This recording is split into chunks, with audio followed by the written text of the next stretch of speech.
اگر خدا کوئی نظام نہ دیتا تو یہ امت کے ساتھ زیادتی ہے کہ ہمیں بولا جائے کہ راہ ہدایت پہ چلو، جنت کے راستے پہ چلو، مسلمان بنو، نیک بنو، صالح بنو، لیکن خدا مجھے کوئی نظام نہ دے اور پھر میں ایسے نظاموں میں جکڑ جاؤں جہاں میں اتنا مجبور ہو جاؤں کہ اسکول بھی ان کا ہو، ایجوکیشن کا سلیبس بھی ان کا ہو، ٹی وی بھی ان کا ہو، میڈیا بھی ان کا ہو، سب کچھ ان کا ہو، تو اس نظام میں میرا بچہ نیک کیسے بنے؟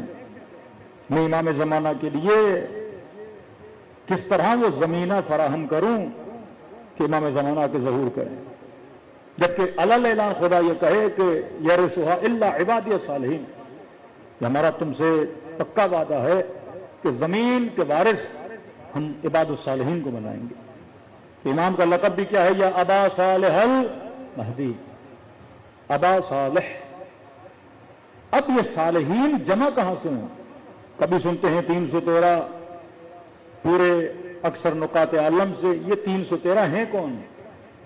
یہ وہ نمائندگان امام ہیں کہ امام زمانہ جب ظہور فرمائیں گے، آپ بول سکتے ہیں یہ وکلاء امام زمانہ ہیں کہ ہر شہر میں جائیں گے، ہر ملک میں ایک امام کا نمائندہ،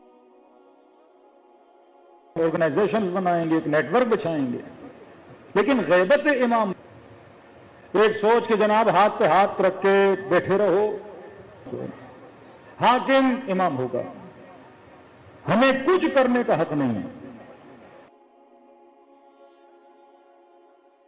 بنانا بھی چاہتے ہیں تو یہ گویا ہمیں حکومت بنا رہے ہیں، کس کے مقابلے میں؟ امام زمانہ کے مقابلے میں، کیونکہ قیام ہونا ہے تو ظہور کے بعد ہونا ہے، اس سے پہلے کوئی قیام نہیں ہونا۔ یہ وہ سوچ تھی جس نے پورے معاشرے کو فلج کر دیا، پورے معاشرے کو شل کر دیا۔ وہی سوچ تو ہمارے برادران اہل سنت کی 1400 سال سے ایک سوچ حاکم ہے کہ حاکم اگر فاسق ہو، فاجر ہو، بدعتی ہو، کیسا بھی ہو، فرمایا اس کی اطاعت ان پر کیا ہے؟ واجب ہے۔ پاکستان میں سب سے پہلے جنہوں نے وقت کے حاکم کے خلاف قیام کیا برادران اہل سنت میں سے وہ لال مسجد والے تھے، جس کے بعد میں مار دیا گیا۔ اور جب اس نے قیام کیا تو کئی مفتیوں نے اسے خط لکھا، جناب یہ کیا کر رہے ہو حاکم کے خلاف؟ عوام نکلے، کوئی ڈیموکریسی کو ماننے والا ہے وہ پروٹیسٹ کرتا ہے، کہتا ہے بھائی یہ چیزیں ہماری سمجھ میں نہیں آتی، ہم لبرل ہیں، ہم سیکولر ہیں، ہم تو نکلیں گے۔ لیکن آپ تو مولانا ہو، آپ تو بخاری اور مسلم کے حافظ ہو، آپ کے یہاں تو صحیح سند احادیث موجود ہیں۔ یہ زکوٰۃ کی کٹوتی ہو کے کس کے جیب میں جاتی ہے؟ وقت کے حاکم کے پاس۔ حاکم کون ہے؟ اولی الامر، زکوٰۃ اولی الامر کو جائے گی، تو اطاعت اولی الامر کی ہر کسی میں یہ جرت ہی نہیں کی کہ حاکموں کے خلاف قیام کرے۔ کیوں جناب قیام کیا جناب مختار نے؟ کیوں جناب زید کے مقابلے میں اٹھے؟ قیام کیا۔ تاریخ میں جتنے قیام آپ دیکھتے ہو وہ قیام آپ کو کسی نہ کسی طریقے سے ان کی کڑی اہل بیت علیہ الصلوۃ والسلام سے ملتی ہے۔ وہ زیدیہ ہو، امام حسین کو مانتے ہیں، وہ اثنا عشریہ ہو، جتنے بھی شیعہ نے جو قیام کیے وہ مختلف حکومات فتح کی جن کا سخت مقابلہ اہل سنت کے ساتھ۔ پھر صلاح الدین ایوبی نے اٹیک کیا اور حکومتوں کو ختم کیا۔ صلاح الدین ایوبی کے اٹیک کی وجہ سے شش امامیوں کی دوستی ہوئی کرسچن سے، کیونکہ کامن بڑا نیٹ ورک آف اہل بیت کی معلومات جو ویسٹرن ورلڈ کو ملی، اسی آپ کے کئی ایسے راز کہ نیٹ ورک بنایا کیسے جاتا ہے، یہ ساری چیزیں اگر ان تک پہنچ نوازا کہ وہ غلط کہانی ہے، تو مکتب اہل بیت کے چاہنے والے ہو نہیں سکتا کہ اہل بیت ہمیں کوئی سسٹم نہ دے کر گئے۔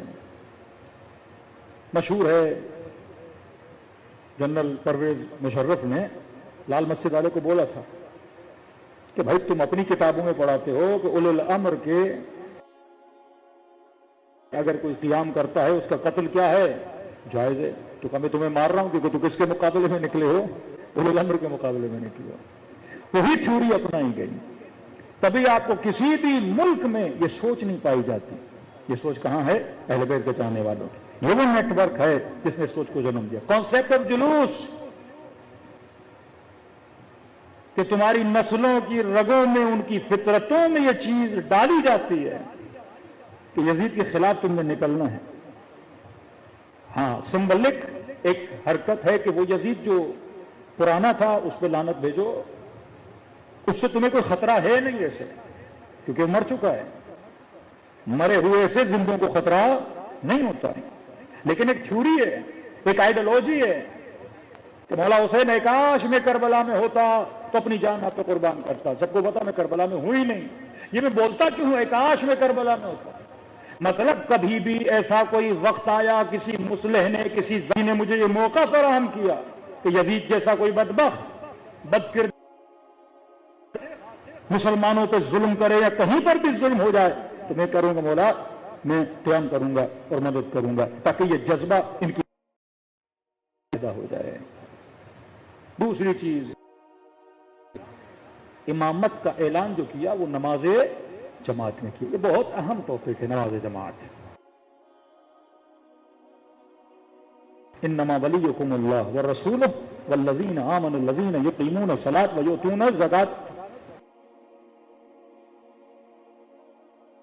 حالت رکوع میں زکات دیتا ہوا نظر آ جائے، حالت سجدہ نہیں، حالت رکوع میں. کون ہے رکوع کرنے والے جن کے ساتھ میں نے ملنا ہے؟ اعلان کیا سورہ مائدہ، جس میں حالت ابی طالب بارہا کا اقیم الصلاۃ اقیم الصلاۃ اقیم الصلاۃ، نماز قائم کر. کس ساتھ تنہا عن الفحشاء منکر. آج ایک مومن بتائے کہ نماز نے مجھے گناہ سے بچا دیا. مولانا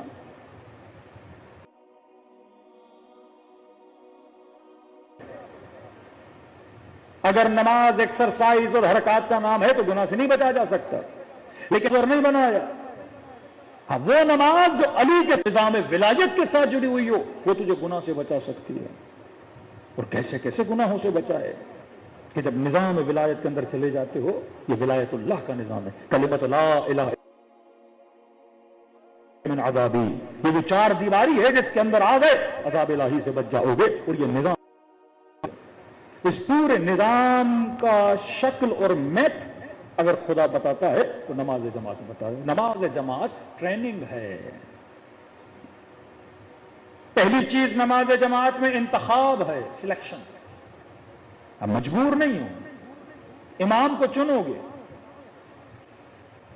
یہ نہیں کہ ہر بندہ جو آگے کھڑا ہو گیا کہے کہ میں امام ہوں، ایسا نہیں ہے.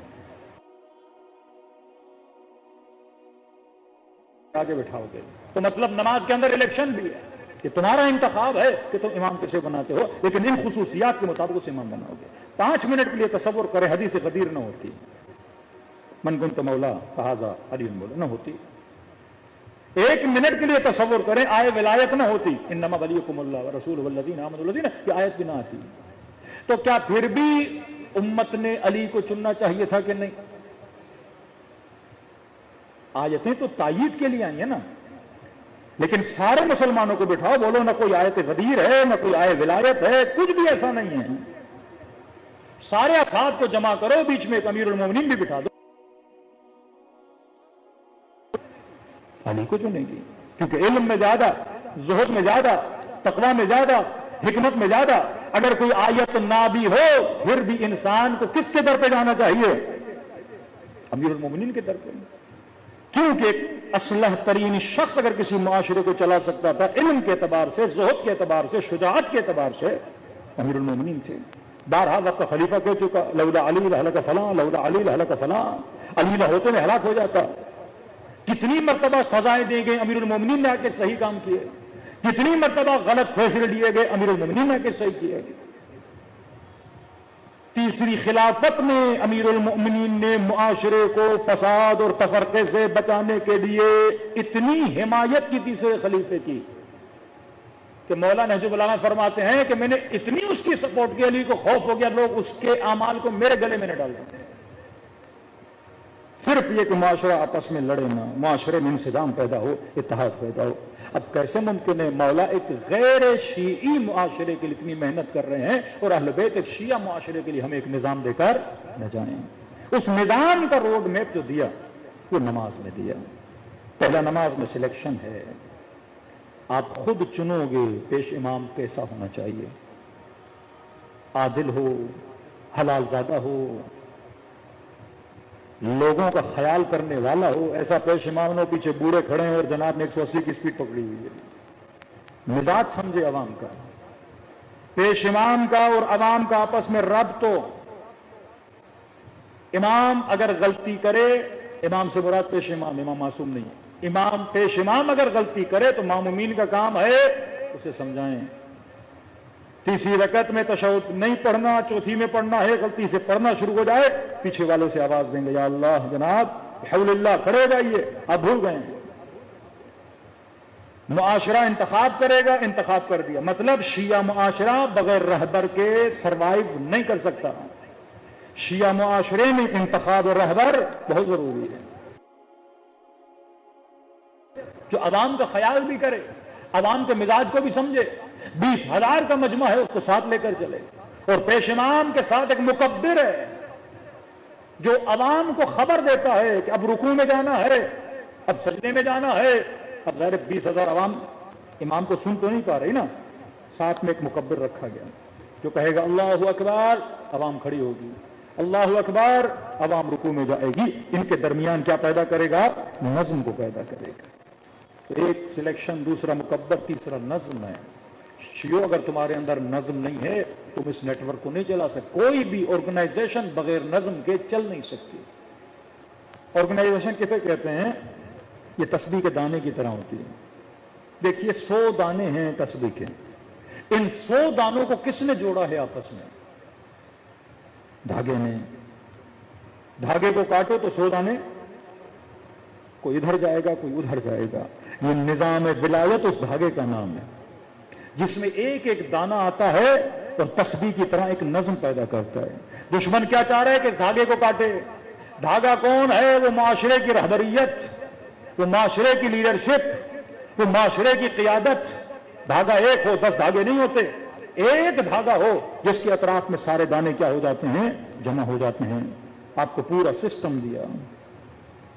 چوتھی چیز نماز میں نیت ہے۔ نیت نیت کیا ہے؟ قربتاً اللہ۔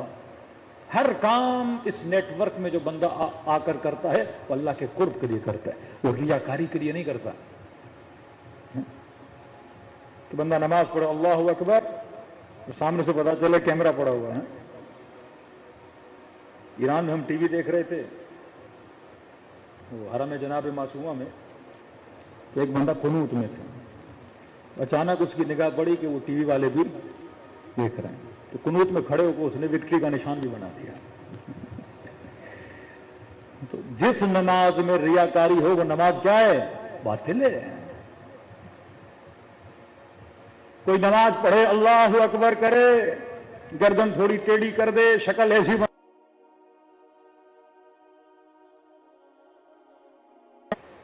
آغا کراچی کہتے ہیں شدید گرمی، دل تھا پانی پیوں، ٹھنڈا پانی، گاڑی روکی، ایک چشمہ تھا، ٹھنڈا ٹھنڈا پانی، جلدی جلدی ٹھنڈے پانی سے کیا کیا؟ وضو کیا، چہرہ دھویا اور ٹھنڈی سانس لی۔ میں نے کہا ماشاءاللہ ساری گرمی اتر گئی۔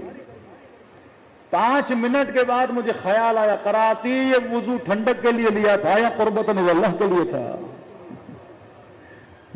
کہ دوبارہ جا کے میں نے وضو کیا، کیونکہ وہ پہلے والا وضو اس لیے تھا کہ گرمی بہت لگی تھی، چہرے پہ پانی۔ میں نے کہا پہلے ٹھنڈے ٹھنڈے ہو جاؤ پھر اللہ کی نیت کر کے وضو کرو۔ جس نماز میں ریاکاری وہ اس نماز کا کوئی فائدہ نہیں ہے۔ تو اس نظام کے افراد جو اس نظام کے اندر کام کریں گے وہ ریاکاری کے لیے نہیں کریں گے، فوٹو سیشن کے لیے نہیں کریں گے، لوگوں کو دکھانے کے لیے نہیں کریں گے، نام و نمود کے لیے نہیں کریں گے، سسٹم کو پروان چڑھانے کے لیے کریں گے۔ تیسری چیز، جب اس نیٹ ورک میں آتے ہو نماز میں، تو اس کا مطلب یہ نہیں لا اکراہ فی الدین، دین میں کوئی جبر نہیں ہے۔ ایسا نہیں کہ تمہیں مجبور کیا جاتا ہے کہ جو ہو وہ کرو، نہیں۔ اب مجبور ہو سورہ حمد اور قل واللہ میں، یہ تمہیں نہیں پڑھنی، اس کے علاوہ جو بھی ذکر رکوع ہے وہ تم کر سکتے ہو، جو دعائے قنوت ہے، تم آزاد ہو، اپنے کاموں میں آزاد ہو، لیکن تمہاری حرکتیں، حرکت سے مراد تمہارا موشن، تمہاری ایکٹیویٹیز، تمہاری موومنٹ یہ یکسو ہونی چاہیے، موومنٹ میں فرق نہیں ہونا چاہیے۔ تم نے انا انزلنا فی لیلۃ القدر، معذرت کے ساتھ ربنا آتنا فی الدنیا حسنہ پڑھنا ہے، اس نے لا الہ سبحانک انی کنت من الظالمین پڑھنا ہے، اس نے اللہم کل ولی کا پڑھنا ہے، جس کا جو دل کرے دعا پڑھو، لیکن نظم ایک ہونا چاہیے۔ وہ قنوت میں تو تم بھی قنوت میں، وہ رکوع میں تو تم بھی رکوع میں، وہ سجدے میں تو تم بھی سجدے میں۔ اب سجدے کے اضافی ذکر جس کا جو دل ہے وہ کرے، اس میں کوئی روک تھام نہیں ہے، اس میں آزادی ہے، لیکن تمہاری جو موومنٹ ہے وہ ایک طریقے سے ہونی چاہیے۔ کوئی بندہ کہے کہ میں اس حلقے سے نکل کے اپنا کوئی الگ سرکل بناتا ہوں، یہ سسٹم کا دشمن بن جاتا ہے۔ 10 سسٹم بناؤ گے کوئی فائدہ نہیں ہے، دشمن ایک ایک کر کے تمہیں مار دے گا، لیکن اگر ایک سسٹم کے اندر رہو گے تو دشمن تمہارا بال بھی بھیگا نہیں کر سکتا۔ صلوات پڑھو محمد علی محمد پر۔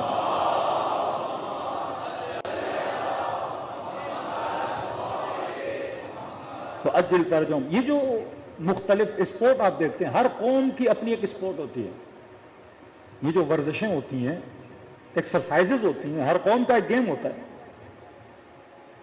آپ نے کبھی نہیں سنا ہے کہ امریکنز کی فٹ بال ٹیم سب سے آگے ہو؟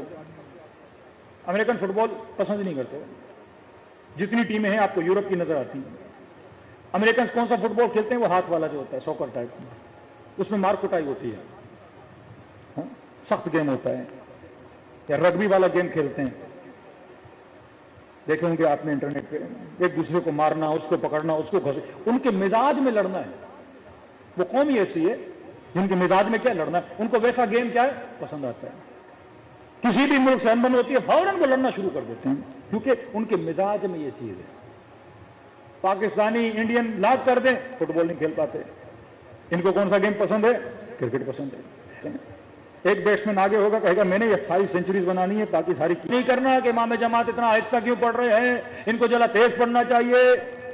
یعنی تحمل کر، صبر کر۔ جب جماعت کے ساتھ کھڑے ہو تو امام جھکے گا تو جھکو گے، امام سجدے میں جائے گا تو سجدے میں جاؤ گے۔ اب بچپن سے جب ٹریننگ ہوگی اس کے اندر تحمل پیدا ہوگا، طمأنینہ پیدا ہوگا، یہ پھر اس نیٹ ورک کے ساتھ چلنے کی صلاحیت پیدا کروائے گا، ورنہ تم اس نیٹ ورک میں آ ہی نہیں سکتے۔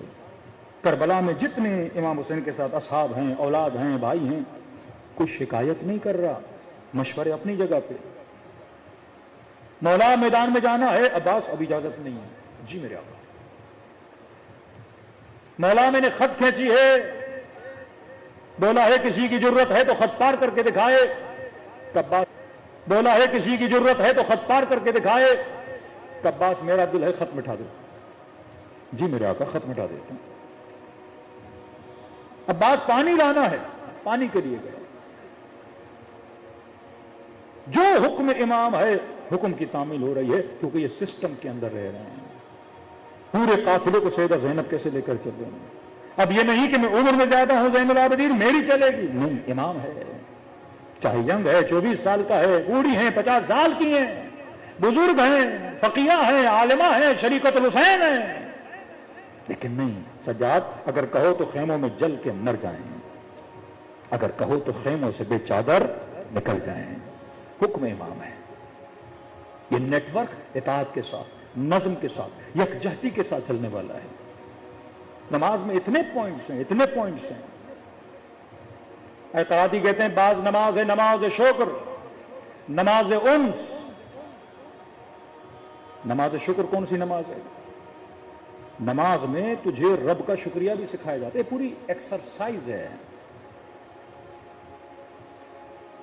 یہ چربی کا ہے، جس طرح چیزوں کو سرکے میں رکھا جاتا ہے خراب نہ ہو، چربی کو نمکین پانی میں رکھا جاتا ہے تاکہ چربی کیا نہ ہو، خراب نہ ہو، کبھی آنکھیں خشک نہیں ہوں گی۔ منہ کے پانی کو نمکین بنایا تھا منہ خشک ہو جاتا، پانی بھی منہ میں اتنا دیا جتنی ضرورت ہے، اگر زیادہ پانی دیتا تو نیچے پیالہ لے کے گھومنا پڑتا، پانی نیچے گرتا رہتا۔ اتنا پانی دیا جتنا پانی کی ضرورت ہے۔ کانوں کو فلیٹ نہیں بنایا، جھریاں ڈالی کانوں کے اندر۔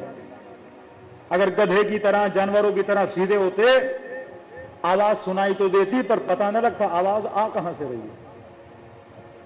یہ جو کانوں کے اندر نشان ہیں یہ اس لیے ہیں، آپ کو پتہ چل جاتا ہے رائٹ سائڈ سے آواز آ رہی ہے یا لیفٹ سے آواز آ رہی ہے، ڈائریکشن کا پتہ چلتا ہے۔